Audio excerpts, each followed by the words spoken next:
Ang isa po sa talamak na salita, kapag project ng politiko, congressman or senador o ng kahit mga mayor, mga gobernador, ay yung tinatawag na SOP. I'm sure, alam nyo rin Yes. yun. Ano ba? Meron ba kayo naiisip na paraan para matigil itong bullshit na SOP na yan?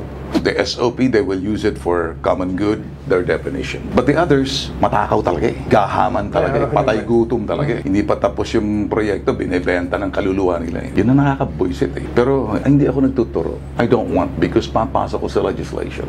Pero sasabihin niya, ito naman ay pinantutulong ko sa mga constituents ko. May nagpapakasal, may nagpapabinyag, mayroong nagpapalibing, at kung ano-ano pang tulong. Is that fine with you?